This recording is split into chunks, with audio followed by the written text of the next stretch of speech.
Well, hello, everyone. I was getting worried for a second that I might have fucked up the camera. Well, I cursed in the first 10 minutes. Oh boy. This video is definitely not going to be monetized. So, potty mouth, potty mouth. Hello, everyone. I just got back from the Libertarian Party of Tennessee, and I had a great time at their convention. It was extremely peaceful. It is freezing cold here, which is why I'm in this nice, warm, fuzzy, baggy sweater. And I'm exhausted. I think I said that. If I said that already, well, then you know. Because I was dumb and cussed in the first 10 minutes. Yeah, this definitely will not be monetized, and super chats are always welcome, as they always are, because I am still trying to raise money for my campaign. There's a couple more conventions I would like to go to, and some other costs I have that I am at zero. I have spent everything. And I do have receipts to back up everything, so any of my donors can always request them. One way you can help is by getting your Reno Reset merchandise at tinyurl.com/pink flame merch. We're going to get started onto dishing the tea like I know you all want in a few minutes. You know, my intros are always very, very long, and someone in comments always helpfully puts the timestamps as to where I actually start talking about the subject matter of this video. But there's a few things I want to cover first. Unfortunately, Fadago Files, there isn't. Well, Delaware might be mentioned. So there might be more Delaware. There might be more Delaware in this. I think they might come up. Hello, JJ, Julian, and Icy Libertarian. So a couple things I had want to cover. I think at least three. First of all, Mr. I only, like, the most significant thing I did in my tenure is to show up and stab Stephen Nikhil in the back and vote out a popular secretary. David Sexton has resigned. And in his resignation letter, he pretty much just says how terrible everybody is. Yeah. And how dysfunctional the LNC is. Yeah, you didn't contribute to that. Didn't you guys say how much you were going to get done if only that meanie pink-haired secretary was gone? You guys have utterly imploded without me. But yeah, I wish I could say I were sad, but I'm not. Bye. Bye, Felicia. You didn't even show up to your own state party convention. Bye, Felicia. And hello, Janae. I was hoping you would come because you might be able to give some information in comments. And I do hope Erin Adams shows up as well, because sometimes she does come to these shows. So first thing is the resignation of David Sexton. You want to know what I have to say to that? 11 down, 10 more to go. Richard, make me very happy. Why don't you turn in your resignation? Though seeing you humiliated in Reno would be nice too. Okay. What else? Yes.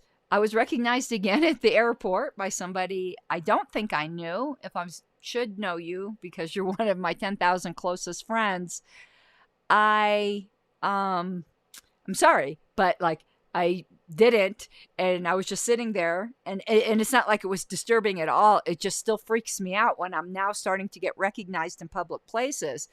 And so this is the second time getting recognized as an airport, and the plane was late, so there was this whole group of young people around me, and the gentleman was like, I am so sorry that I can't even get in.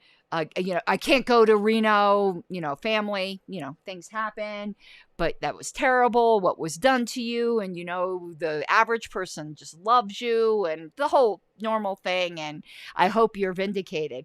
Now, of course, this group of young people, it was mostly young women, their ears perked up all of a sudden, young women, they're like, ooh, something sounds kind of, juicy here.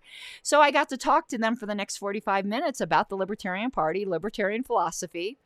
About the war that's going on between Russia and Ukraine, and about DACA, about immigration. I mean, we spanned the gamut. So thank you, LNC, for making me a celebritarian, for making me a martyr.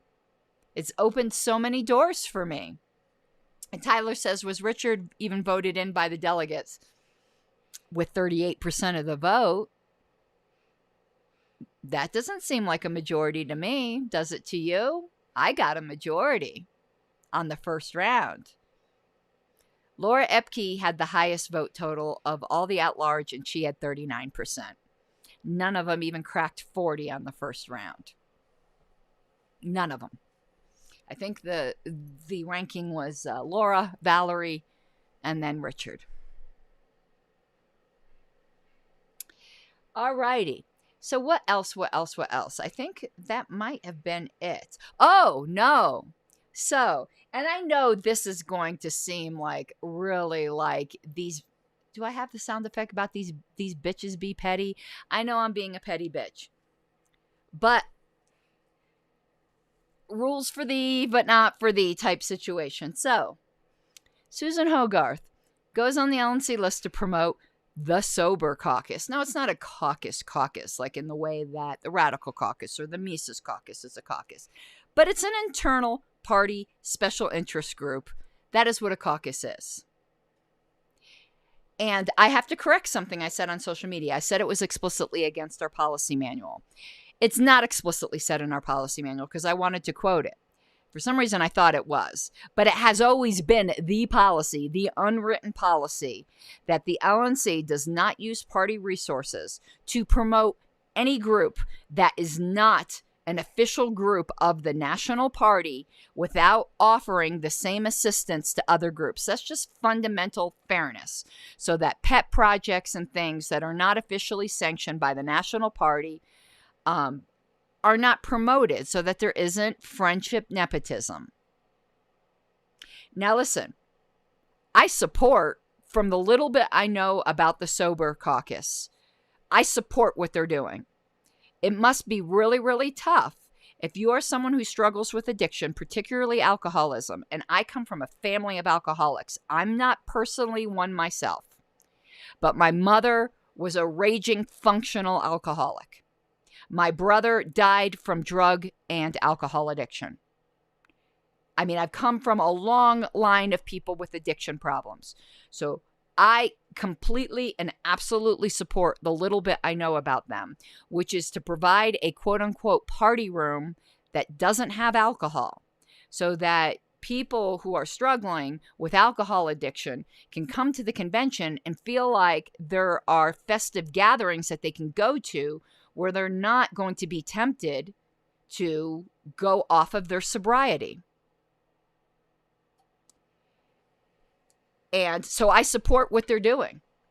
But it is absolutely not ethical or fair to promote one group that has one goal over others.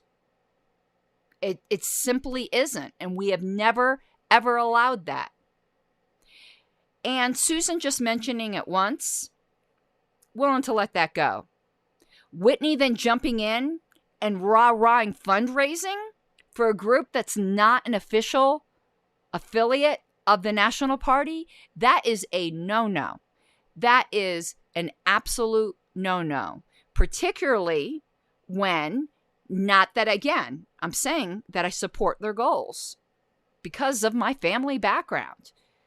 They are going to be competing against parties and fundraisers of caucuses. So the National Party is throwing its weight and donor money, because it's using party resources, to promote one group over another. That is not ethical. It is not right. And it is not allowed.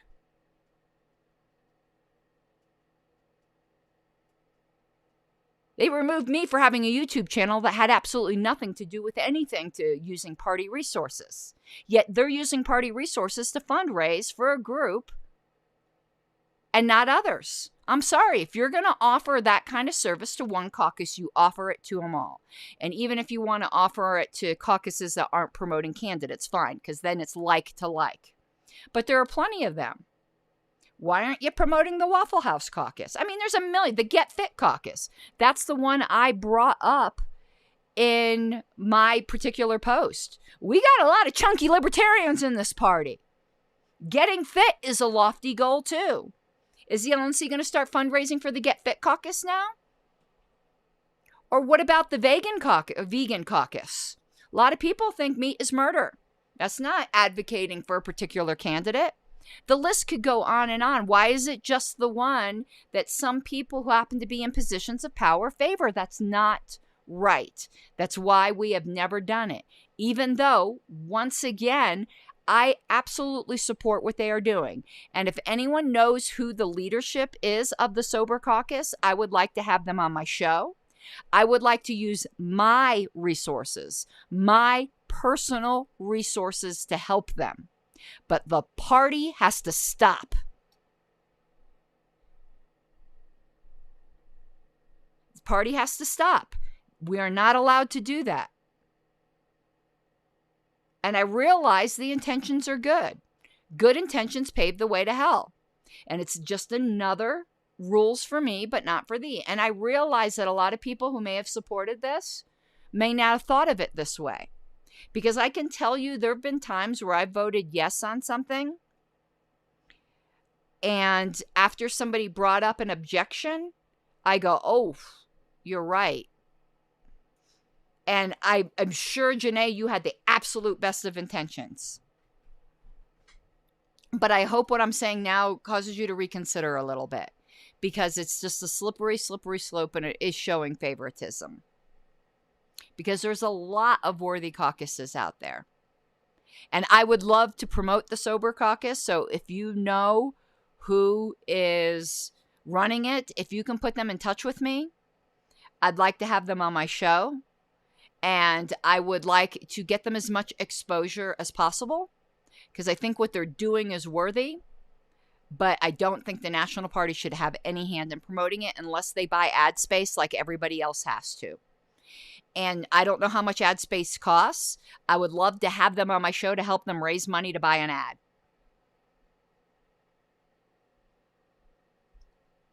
But you can't give valuable resources to one group and not to them all.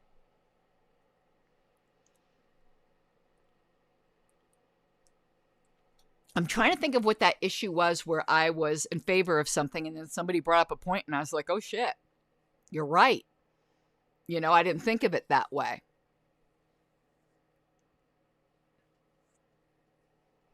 So I do think it's a fantastic idea, and I hope they do that every convention.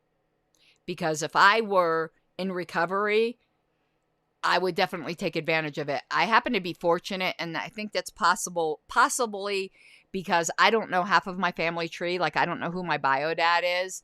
And perhaps that side of the family doesn't struggle with addiction, because I've never, ever had a problem with addiction.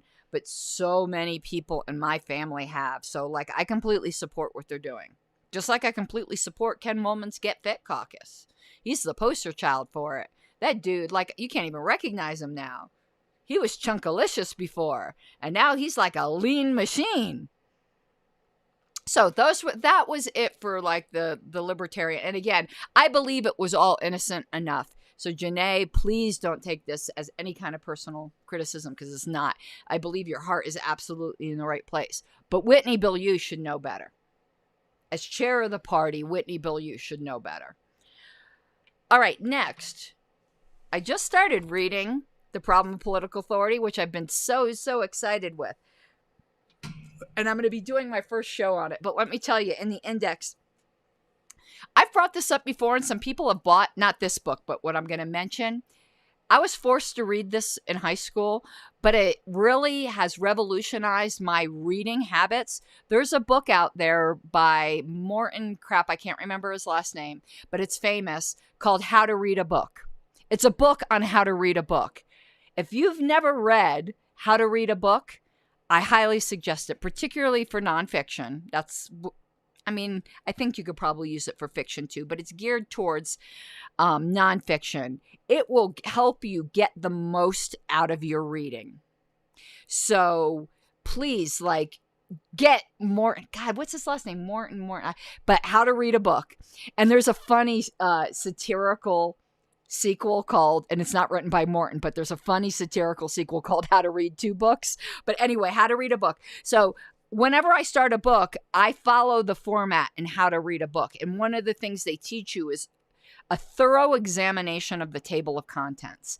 I know that sounds silly, but particularly in academic works, you get so much. It's your roadmap to where you're going.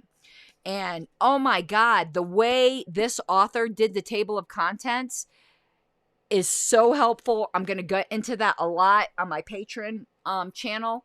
But one thing that made me smile at the end. Now, the table of contents itself is like 20 pages long. So you can tell he really got into it. But you'll notice I highlighted 2 sentences in the table of contents. Because what he did is he gave a title and then he gave a little summary of what's in each chapter. And that is so helpful. But here is what I highlighted from the end. Conclusion.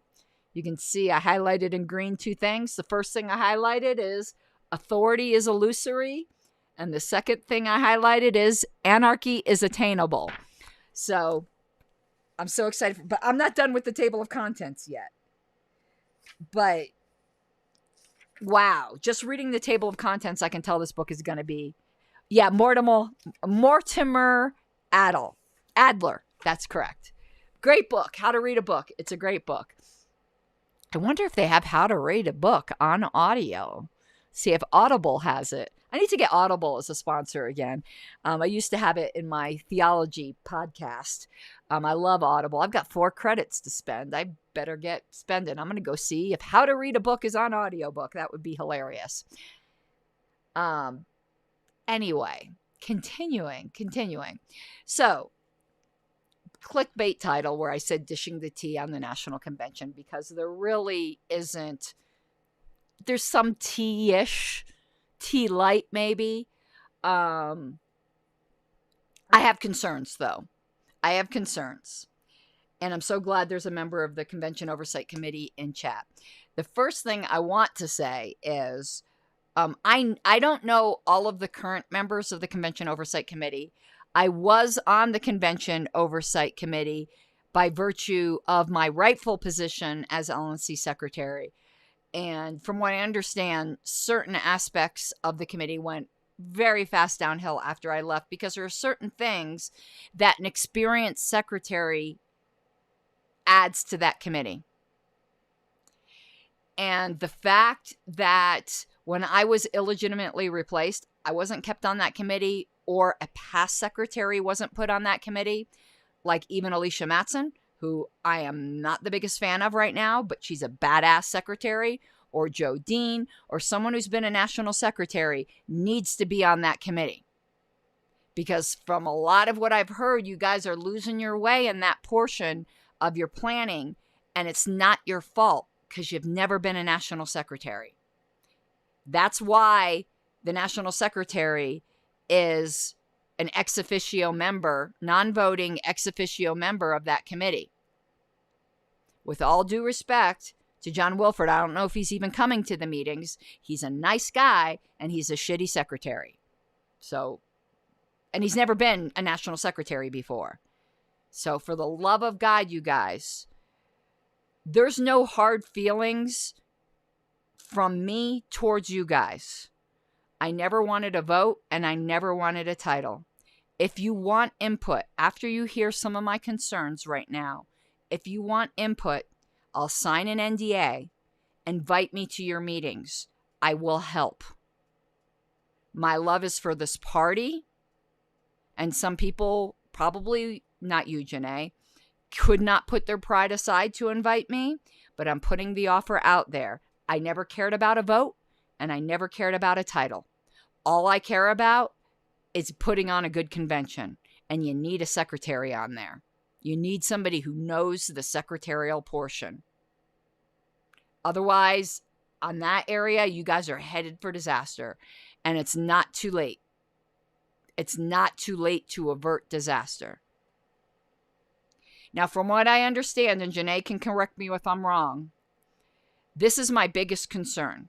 And I've heard this from multiple people, both inside and outside the committee.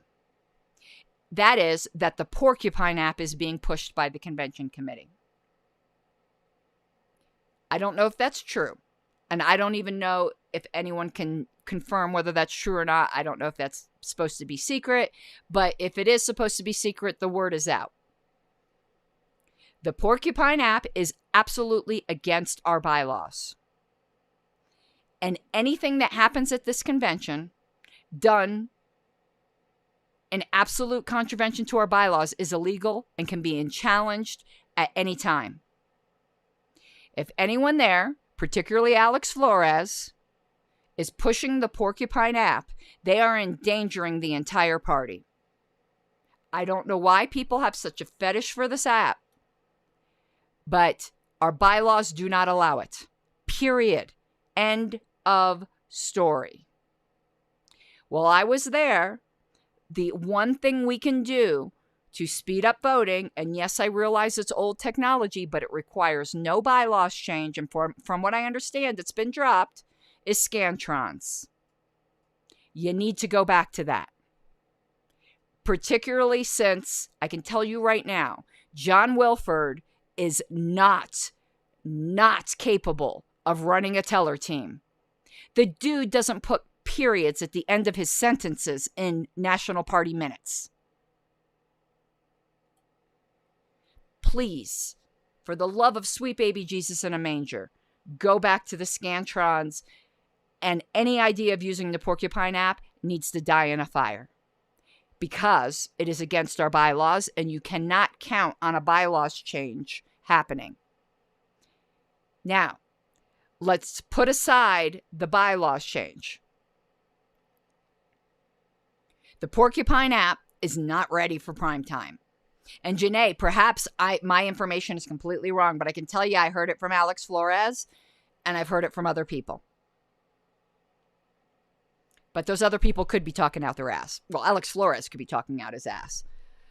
But it's what I've heard, and word is out there. And if it turns out to be false, I'd be very happy. The Porcupine app is not ready. Let me get this disclaimer out of the way. I'm a huge fan of the Porcupine app when it's ready. I think TJ is a brilliant programmer. I'm a bit baffled why he hasn't fixed it yet. Maybe he's got things going on in his personal life. But he's a brilliant programmer. And I do think once our bylaws are changed, that something like the Porcupine app, if not the Porcupine app itself, is in fact the future of this party. So I'm not coming at this as a hater of electronic voting or of the Porcupine app. But it's not ready. It was a disaster in Oregon. It was a disaster in California. I understand it's been used with some success in New York at small, relatively small, 50 people or so, board meetings. Great. Keep testing it there. Start testing it at smaller conventions, but it's not ready for the national convention. And even if it were ready, a current LNC member being the only person who knows how to troubleshoot it and could, I'm not saying he would because I like TJ and I don't think he would ever do something like this. But when it comes to elections, you don't go, well, I just happen to trust the Dominion Voting Company.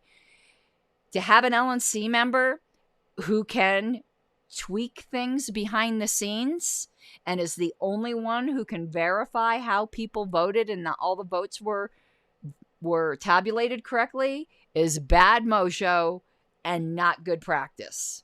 And TJ, even though somebody did get revoted in for Region 4, they don't take their seats till after convention.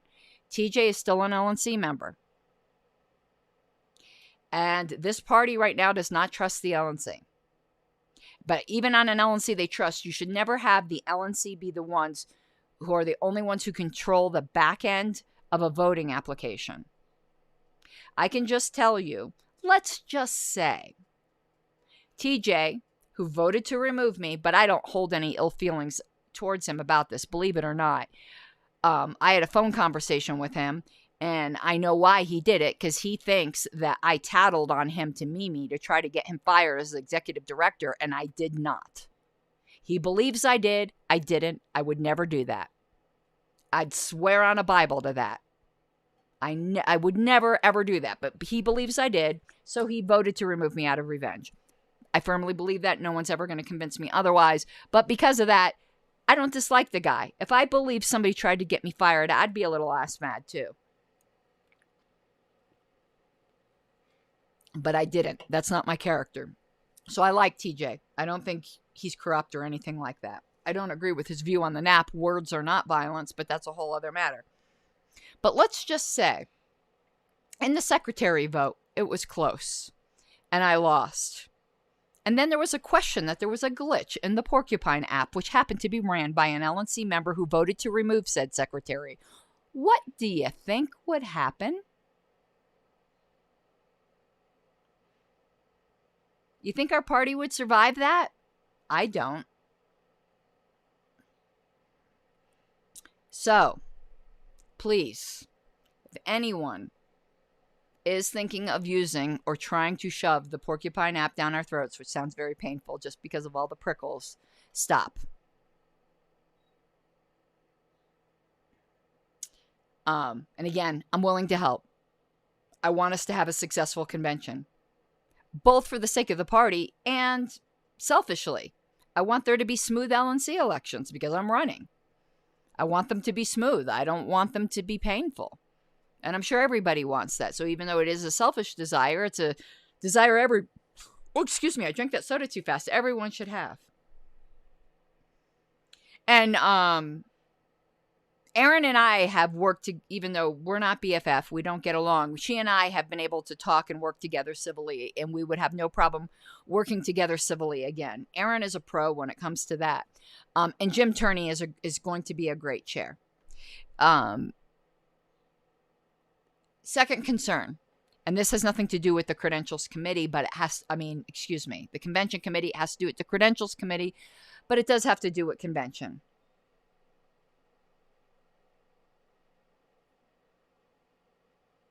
Oh, Chuck Moulton, it would kill the party if they thought the LNC rigged it.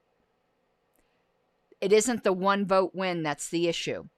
It's the corruption or the potential for corruption that's the issue. That's the issue. I don't think we would survive it. I do not. I hope I'm wrong. I'm hoping it doesn't even become an issue where we need to see if I'm right or wrong. I think we should be looking at these potentialities and avoiding them. But you're correct. We've survived one vote wins. We've survived one vote wins with irregularities. What convention was it? It was Nick's first win. He probably would have won anyway, but he wouldn't have won on the round he won on because when Alicia did her after convention audit, there was a miscount. He won that round by one vote, and it turns out he really didn't, but he probably would have won anyway. I don't think we've ever had a voting irregularity that people are convinced, but for the irregularity, the result would be different. Each voting irregularity, except for perhaps Portland with the stuff you and I have talked about, but that was on platform, that wasn't on offices. Portland's a different thing.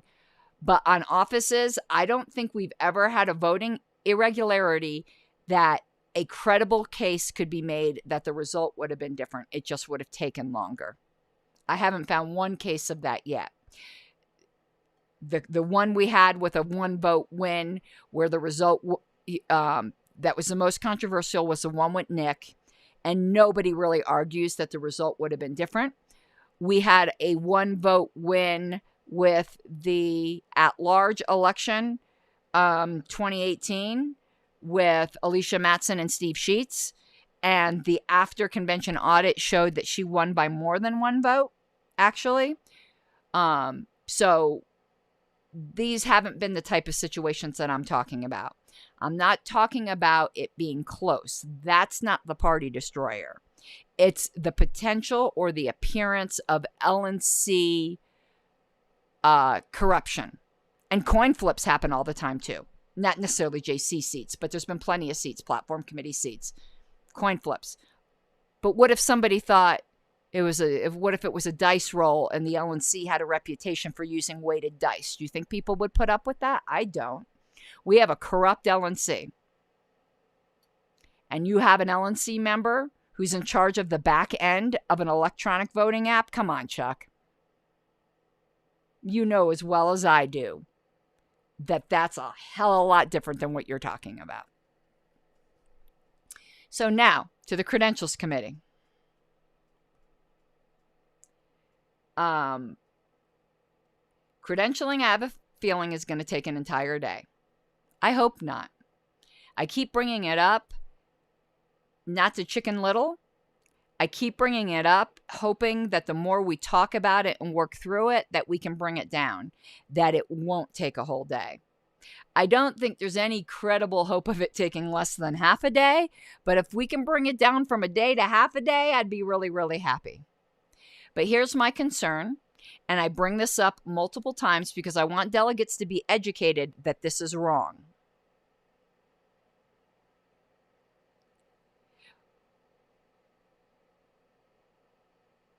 Whitney is not a good chair and has nothing to do with her votes to remove me. Though, of course, I wasn't happy about that. I'm not going to lie.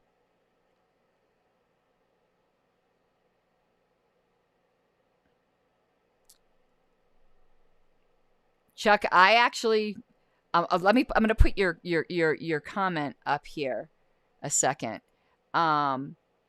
Chuck says, I'm not disagreeing with you on any of this, except that I think a party that survived 50 years wouldn't fall apart over even flagrant corruption. If the Libertarian Party wouldn't fall apart over even flagrant corruption, it has already fallen apart. Because if there is one thing to fall apart over for libertarians, it should be flagrant corruption. If there's flagrant corruption, the party should fall apart.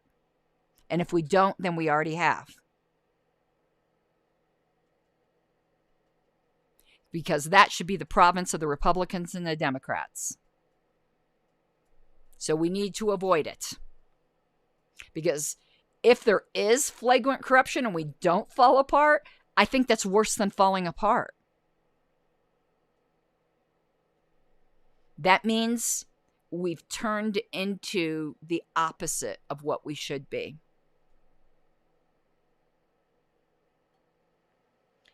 But I can tell you, and I don't want to name names, I don't know if these several people are watching the stream, and if they want to out themselves, they can.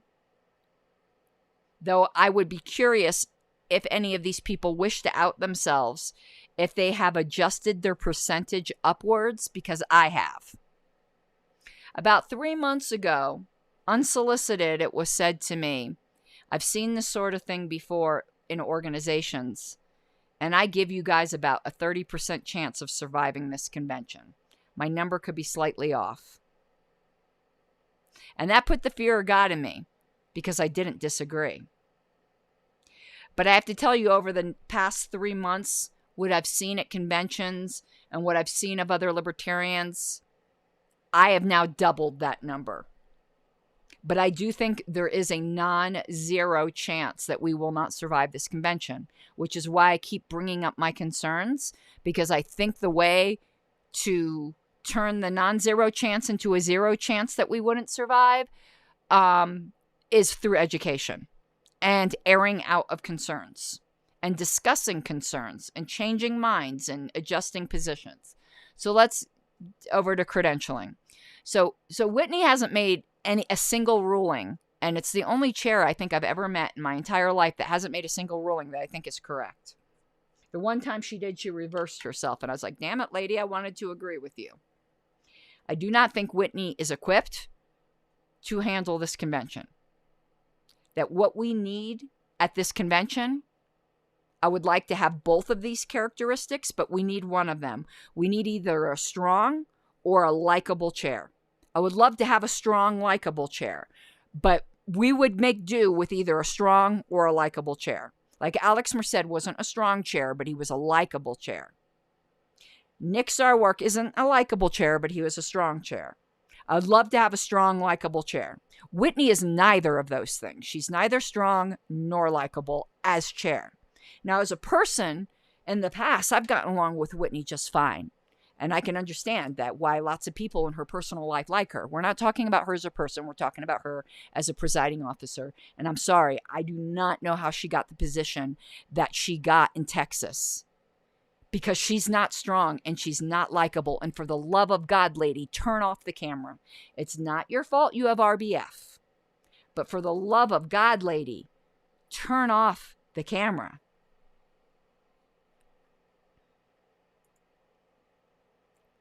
I didn't want to do that. That's my, what am I looking for? Hold on one second. I want to see if I have a reason why here. Yeah, I know Whitney. I've known Whitney for years, and I've always gotten along with her before as a person. Hold on. I don't want to do that. I'm looking for something here. You give me 1 second. But she's a terrible chair, at least LNC chair. She might be a great chair in Texas. I have no opinion on Texas. Texas isn't my state, but she's a terrible LNC chair. And shit, I no longer have what I wanted to show you. It was scaring me. So I deleted it. It was that horrible picture. It's like, lady, turn the camera off, please. You're scaring the young children in the room. But we need either a strong or a likable chair. Oh, and Paul is a sweetheart.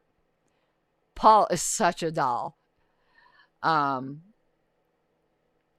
So I agree with that with JJ that the best thing that could happen for our convention is for Ken Mollman to chair it.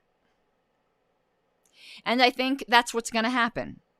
Because I think Whitney is going to show that she's neither strong nor likable as a chair within the first hour of convention. And that she will be removed as convention chair.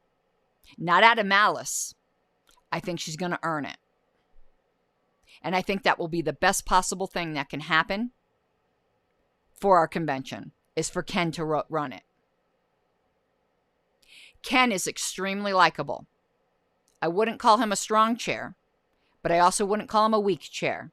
He's a well more than adequate chair. And he would be great. And people trust him and people like him.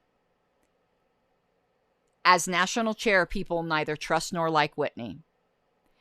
And if she were to put aside her ego, she would ask Ken to chair this convention.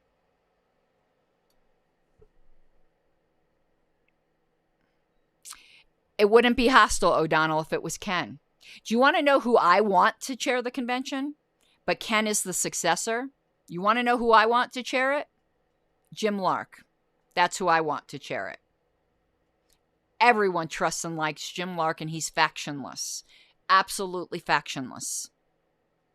He's likable, and I wouldn't necessarily call him strong either, but he's far more than adequate. But Ken is a million times preferable to Whitney. I don't even know how I got on the subject of convention chair, because also, unless he's taking classes or something, or like, I don't know, does a lot of cocaine to give himself a lot of energy or something, there is no way John Wilford is up to being convention secretary. None. No way.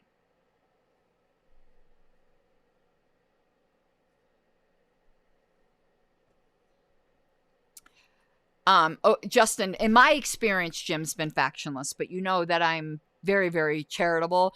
I know in the past he hasn't been, but when we're talking about in the past, I'm talking about like 2 decades in the past, but I could be wrong. I could be wrong. I think DL Cummings would be a fantastic chair, but DL Cummings is my campaign manager, and I think that would be a conflict of interest for the campaign manager for an LNC officer candidate to chair the convention.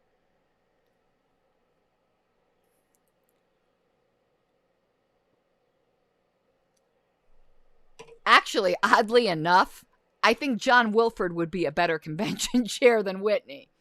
I can see how John Wilford was a popular Texas chair. He is a super likable guy. He's probably not a strong chair, but he's likable like Alex Merced is likable. But Ken would be fantastic. But moving on to credentials. Whitney has shown that she is not impartial. She doesn't, this is live yellow egg yolks. She doesn't even try to show she's impartial. Yeah, O'Donnell, Jim Lark is not factionless when it comes to one subject and one subject only, and that is Jacob Hornberger. I will give you that. But and his anti-Mises comments were because of Hornberger. Jim Lark, Hornberger is the only subject that I have ever seen cause Jim Lark to cuss. On that one subject, I will grant you, he's not factionless, but Hornberger's not going to be an issue here. Hello, and hey, Dave. Dave, while I have your attention, because you mentioned you wanted to do some historical stuff, please go to Lpedia and update the Mises Caucus page because it's terrible, and it ranks high in our search results every single month, and it's terrible. The caucus should want that page to be good because Lpedia has a very good page rank with Google, and they're going and looking at that page, and it's terrible. So please go update that page. And everyone else, please go update your Lpedia pages.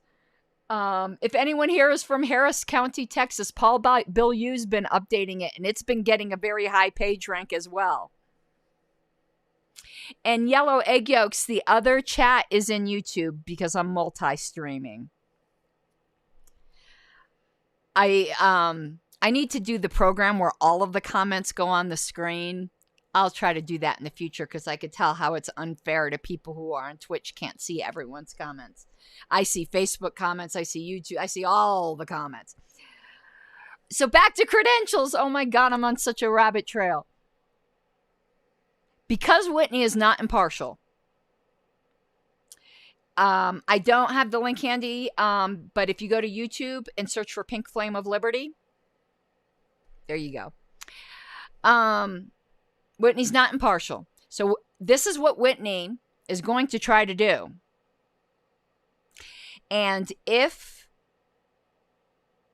I think if she doesn't do it, it's going to be because I've already said now 20 times publicly, this is what she's going to try to do.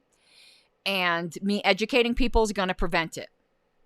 Because we really haven't had, since Oregon, really vicious credentials fights. But those of you who have heard me talk about this already multiple times, you're going to hear about me talk about it multiple times before. This is the way credentialing challenges work. You can challenge an individual delegate, or you can challenge an entire delegation. You need at least a facially, that's kind of a legal term, so I'm trying to think of a better way to put it. A superficially valid reason to challenge them. You need something that at least is plausible on its face to challenge them. I disagree with a parliamentary friend of mine that says that you can challenge for any reason. Like, I challenge the delegation from Colorado because they're all ugly poopy heads. To me, that should be ruled out of order. That's not a valid reason to challenge a delegation. But as long as you can come up with a superficially valid reason, even if it turns out to not have any grounding, at least it'll survive a point of order. So I'm just going to use Colorado as an example because it's my own state and I won't be offending anybody else. And I'm going to pull something out my ass because the Colorado election was completely clean, but you can say, I challenge the Colorado delegation because I have evidence that the vote tellers were bribed and the delegation was illegitimately elected. Okay, that's a superficially valid reason. You won't have any proof of it, but at least it'll survive. Like in court, what we would call a motion for summary judgment. It would survive a point of order. And let's say there are 9 other delegations you want to challenge. See, JJ, you outed yourself. I disagree with you there. And we shall see. But say there's 9 other delegations you want to challenge, and you have superficially valid reasons for challenging each of them. And I've always been using this number as an example. So let's say there's a total of 10 delegations challenged. What Whitney is going to try to do, and then there's another rule. Let me put this other rule out here. A challenged delegation cannot vote on their own challenge. And credentials always fascinates me because what you have is a room full of Schrodinger's delegates. You have people who have not yet been voted in as delegates voting on who is delegates. So it's kind of like, is this a chicken or is this an egg? Like, credentialing always just baffles me because you have people voting who aren't yet delegates on who is going to be delegates, but they're not yet delegates. It's like, and the circle goes round and round. But anyway, Road to Providence, I don't know what PA thing you're talking about. So if you let me know the PA thing, I can let you know my guess as to whether Sarwark's going to use it to challenge PA. But right now, Sarwark can't challenge anybody because Sarwark's not a delegate and only a delegate can challenge, or a potential delegate. He's not seated with any delegation. He has no debate privileges or speaking privileges unless by consent. But you can't consent to that till after credentials because there's nobody to vote on it. Because the only motions that are allowed during the credentialing process are motions related to credentialing. Okay, so O'Donnell says the voting of a slate instead of those who signed up. I think that is a superficially valid challenge. It will not pass muster because their bylaws do not prohibit it. Their bylaws have zero process.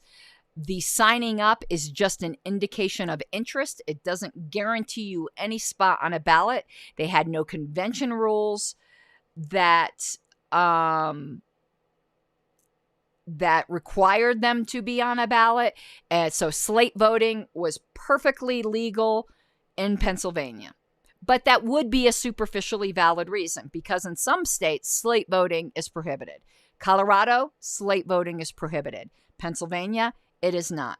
So that would be a superficially valid reason. He would not win. My opinion, which could be wrong, but that's my opinion. And at that convention, I did not, again, going to name names unless they want to out themselves, consult with another parliamentarian outside of that convention about that issue because I wanted to make sure Pennsylvania was bulletproof. But that doesn't mean they won't be challenged, but they won't win that challenge. And you want to know what? You waste a lot of political capital on bad challenges. So that's a bad state for them to challenge. But do I think someone will try it? Probably.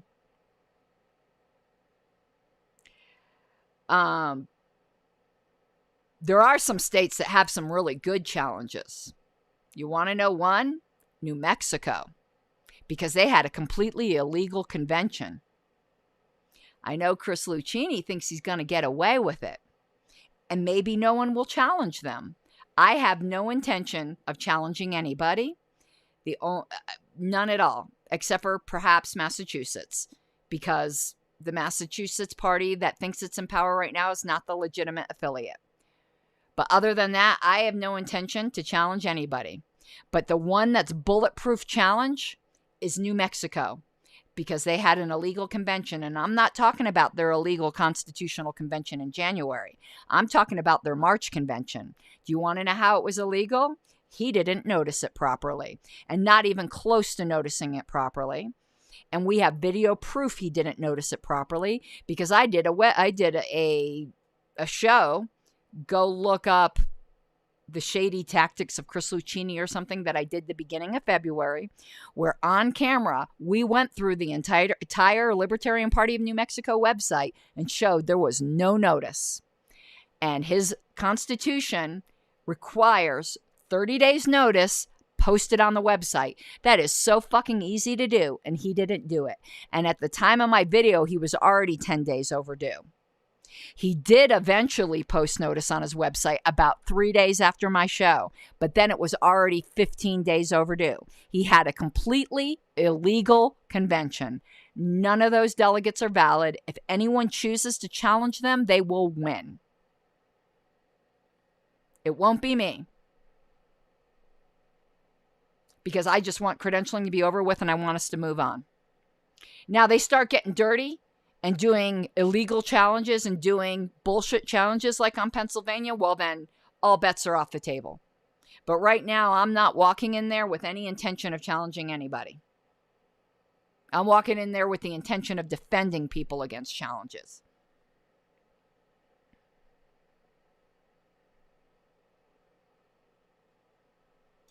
And the thing with Pennsylvania is, and everyone knows this, and anyone who watches the video knows this, let's pretend the slate voting wasn't legal, but it was.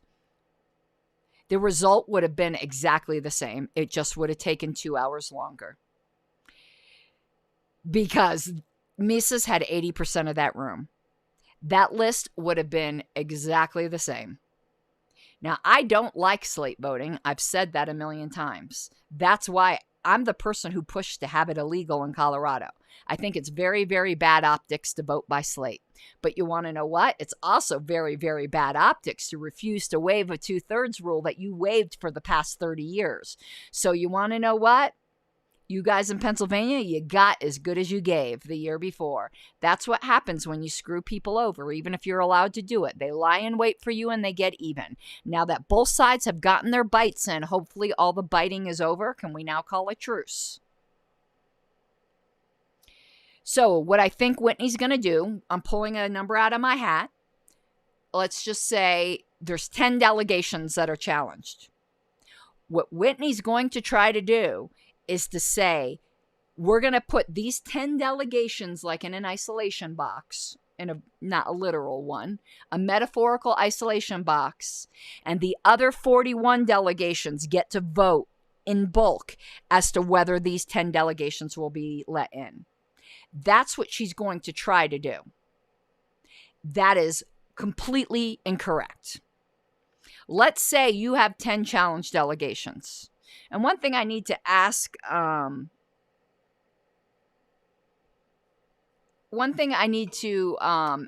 JJ is,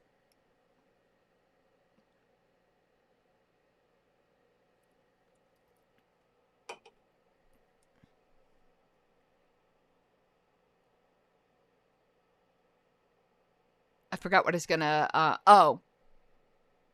as each credentialing challenge goes up,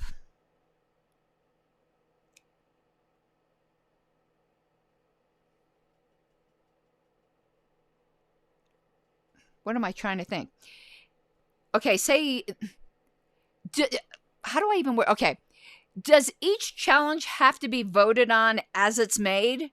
Or do you make all of the challenges and then vote on them one at a time after all the challenges are made? It seems to me you have to vote on them as they're made. So we're going to make up a state, the state of Franklin, the state that was supposed to exist in Tennessee. So we're challenging the delegation from Franklin. Do we have to vote on Franklin before we move on to another challenge? Or do you make all the challenges and then vote on them one at a time after all the challenges have been made?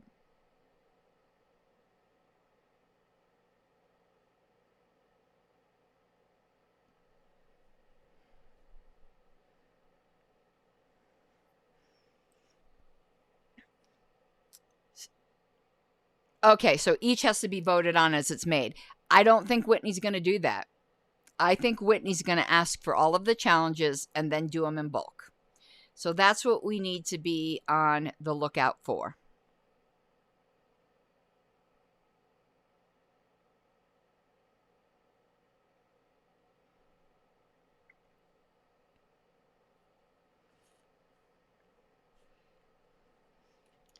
Alrighty.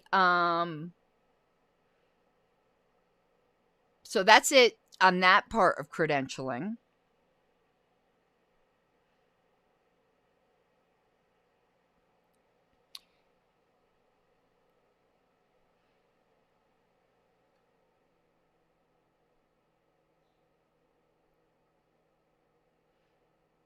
The last part of credentialing is when Susan makes the case, like Susan had said, if JJ says if chair would do that, it could invalidate the entire. I agree, but you know, so many illegal things have happened, as you've seen.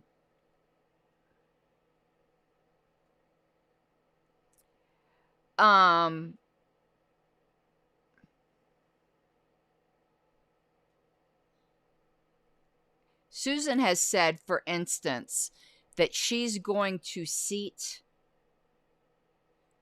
both delegations, allegedly, from Delaware. Now, she's not allowed to do that because we're only allowed to have one state level affiliate. And there isn't two state level affiliates. So she is going to only be able to seat one of them. The fact that she would even say on the LNC list, oh, I'm just going to seat both of them and let the delegates decide, that's not your job as credentials chair. You already know it's going to be challenged. You seat the legitimate affiliate, whether you agree with it or not, and let the delegates handle it. But she says she's going to do this to save time. Anytime the LNC ever does anything to save time, it always wastes time. And I know that, JJ, but that's what she said. So, Susan is a perfectly adequate credential committee's chair for a typical convention. I think we saw in 2020 how badly she messed up that she's not equipped to handle a contested convention. She was great in 2018, and this is going to be a contested convention. And she's an LNC member, and this LNC is absolutely distrusted. Susan, I implore you, I don't care if you chair every credentials committee meeting from now until the convention. Do not get up there on stage as credentials chair. The convention does not trust the LNC. Have another member of the credentials committee give the report. Celia Schaefer from Florida would be a great person to do it. Or ask Emily Selvett. People trust Emily. Don't do it. You're not a good public speaker. You don't explain your positions well, even when your positions are right. Delaware is a primary example of that. You were right on the Delaware situation. And you screwed it up on the LNC because you were not articulate in defending them.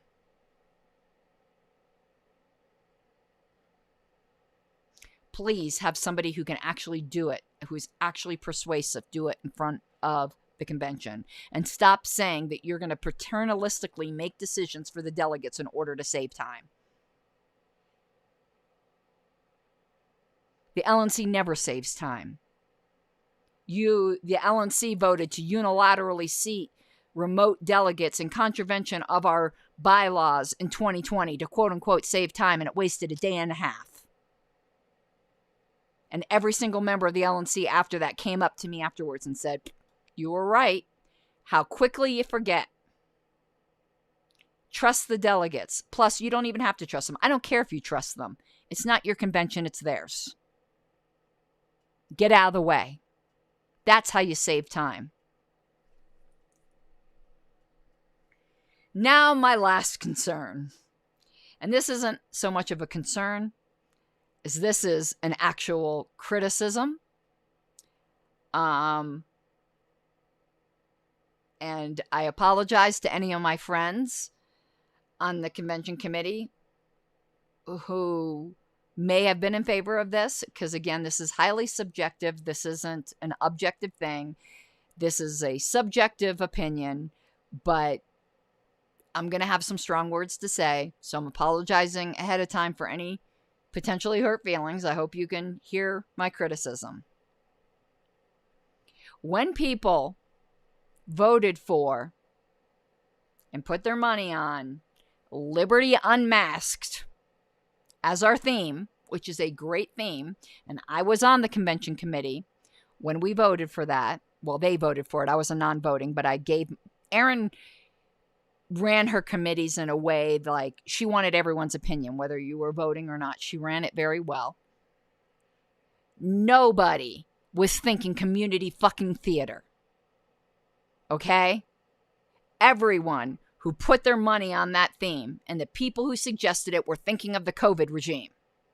Okay? They weren't thinking of, oh, I was in the closet as a gay person, and because of liberty, I get to unmask myself. What? Now, okay, I'm glad you hate it, Janae, because I love you so much. You know how fond I am of you. I didn't want to be too harsh if I was going to hurt your feelings, but now that I know I'm not going to hurt your feelings, I'm going to let loose. What the hell? What the hell? You had the perfect opportunity. That is defrauding the people who paid for a certain type of theme. Let's look at what is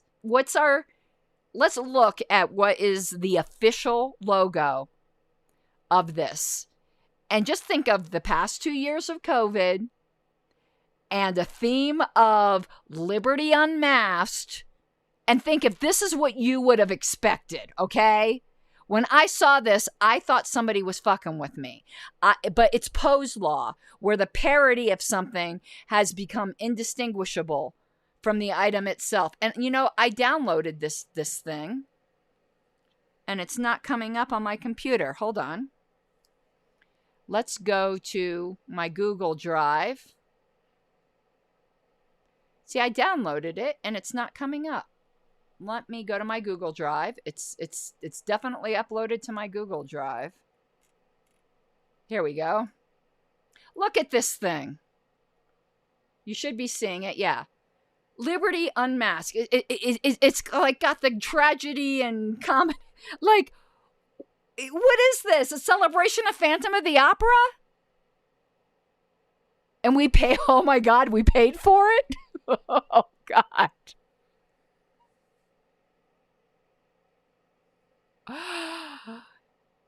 I actually don't dislike the logo in the abstract. If this was for a play,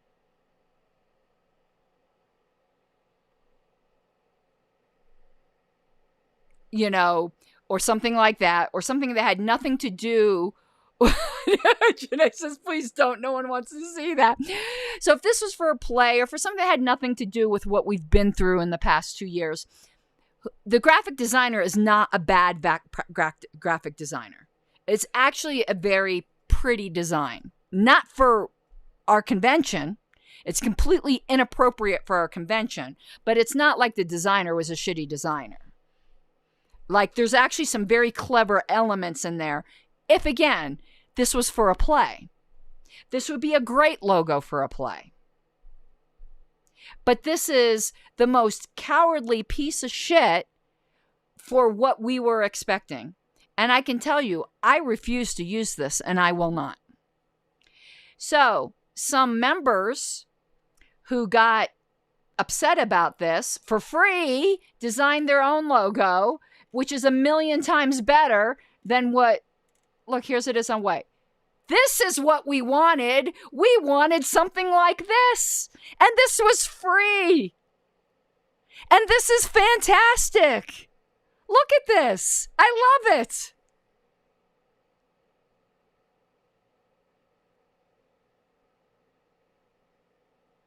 This is what people wanted. And this is the logo I'm using. Apparently, they were selling t-shirts with this, and the company removed it for some reason. We'll find a Libertarian t-shirt company to print this. This is what I am going to be wearing. This is what I use on the unofficial manuals that I'm producing, because I'm still doing my job as secretary. I am not using that Phantom of the Opera bullshit. I am not. I'm going to make buttons with this on it. This is, I would encourage groups to have all kinds of swag with this on it, rather than that other thing. Like that thing, that creature from Logo Island. What the hell? And that designer also did it in black. And I like it in both.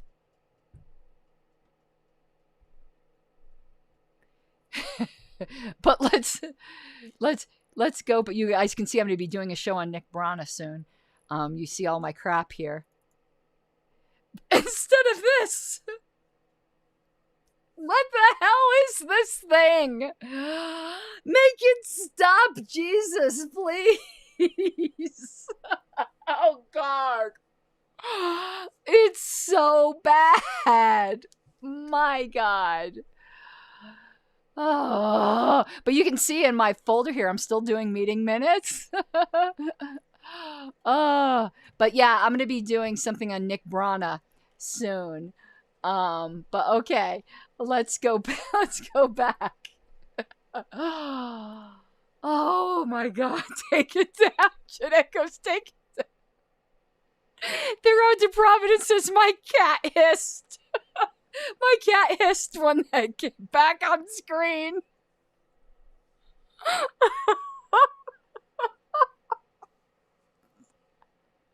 It's so bad.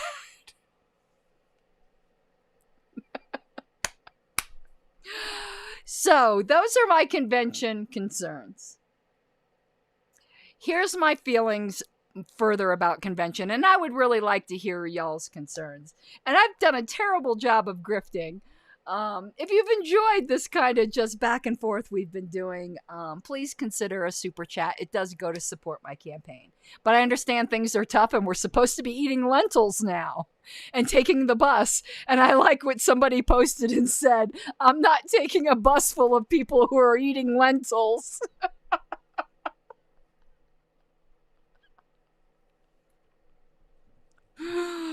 Oh, God, you gotta laugh or you're gonna cry. Oh, I like lentils, but no, thank you. Yeah, if you make under $300,000 a year, which to me, like, $300,000 a year is a lot of money. I don't know, maybe to some of you guys it's not. To me, that's a lot of freaking money. And that article said, if you're making under $300,000 a year, you should consider stopping eating meat and eating lentils instead.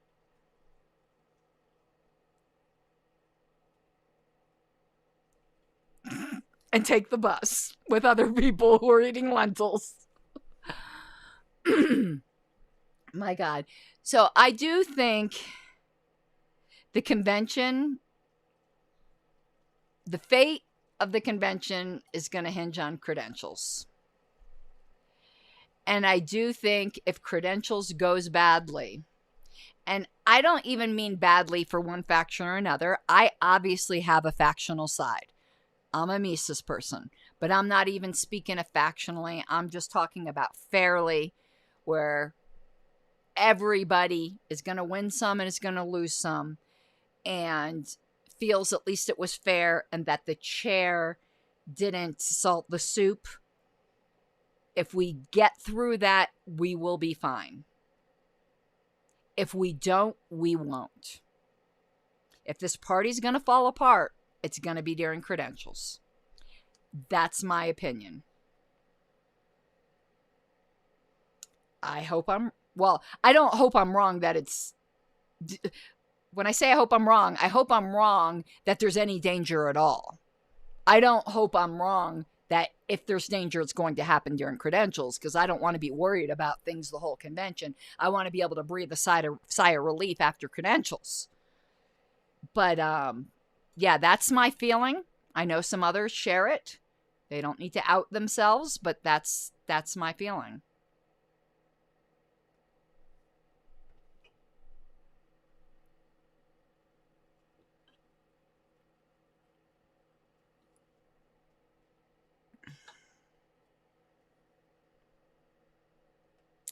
So, I think that's it I have for convention right now. I wanted to bring up the logo, credentials, the Porcupine app. And some people have asked why Erin resigned as convention committee chair. I don't know. I haven't heard it directly from her. I heard from somebody else who would know that it had to do with a job schedule change. And that's all I know.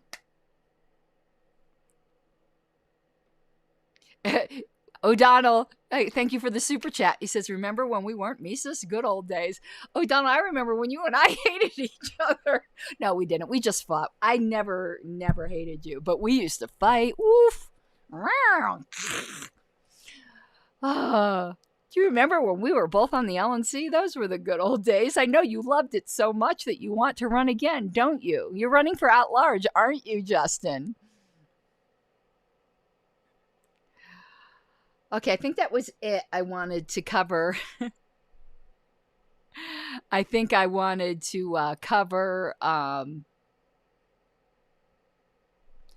for this particular show. I was waiting for that reaction, Justin. So the upcoming weekend, I will be in the Libertarian Party of Washington State. I am serving as their convention parliamentarian. So I've got some documents to look at this evening. There's a Constitution and Bylaws merge. Nothing I like better than that. And I'm not joking. I love that shit.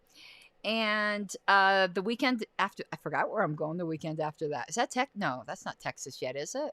No, it's Louisiana. I think I'll be in Louisiana. I can never remember anymore where I'm going to be.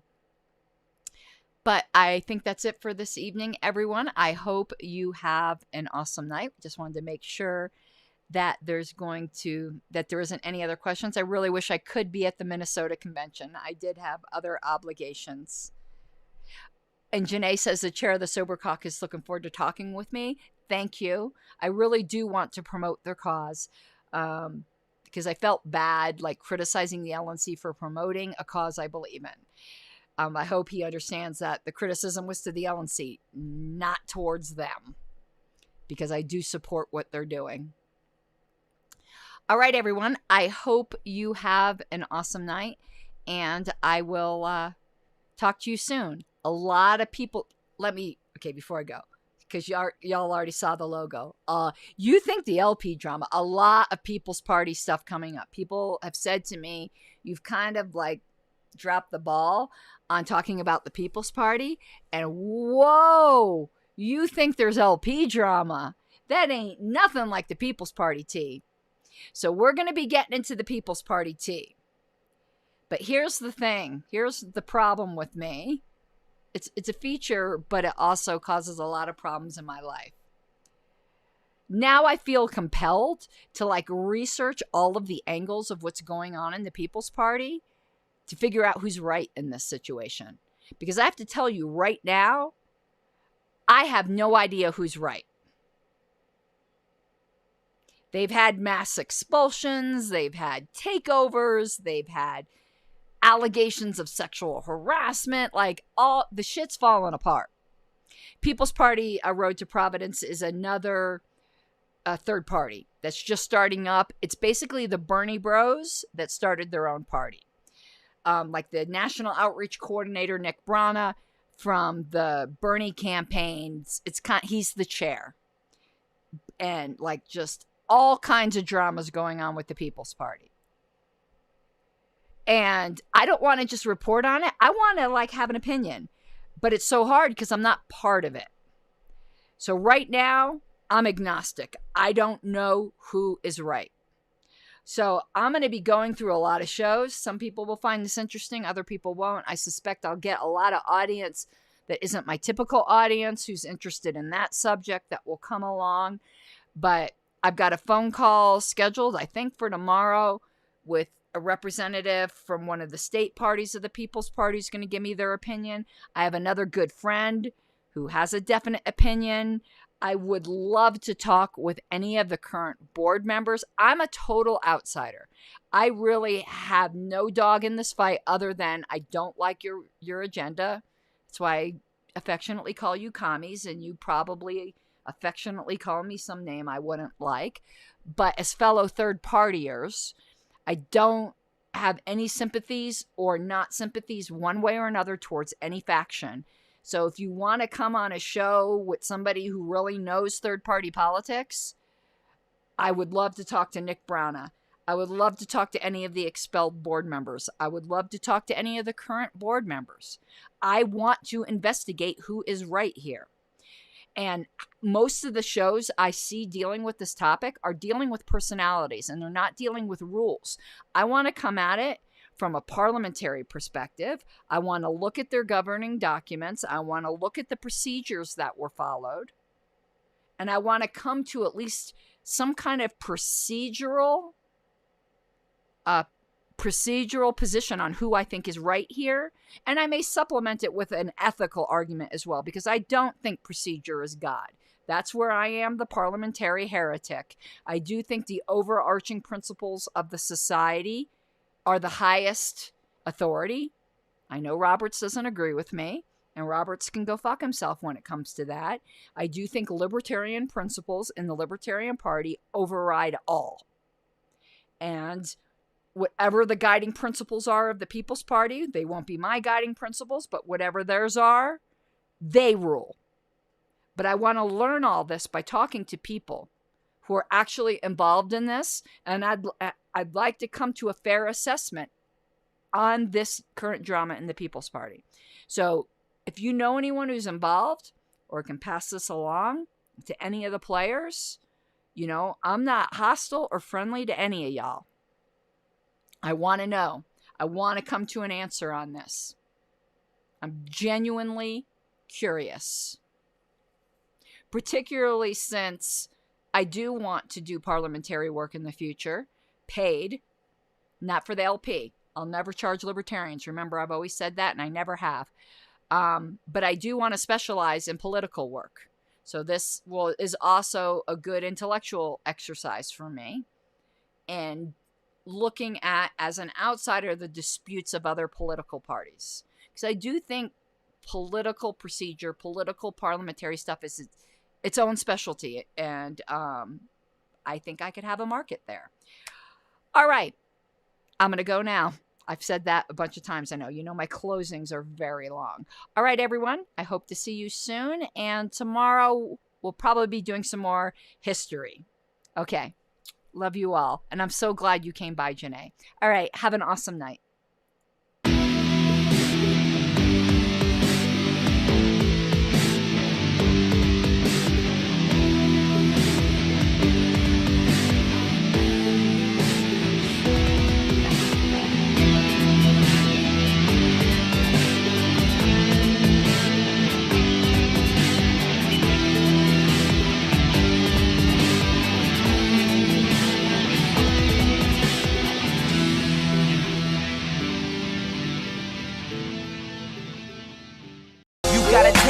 Given, that's how we live it. Don't be mad at the system, it's simply how we've existed. I hear a lot of people talking like they politicians and choose to be an accountant because it's safe in a business, not because they want to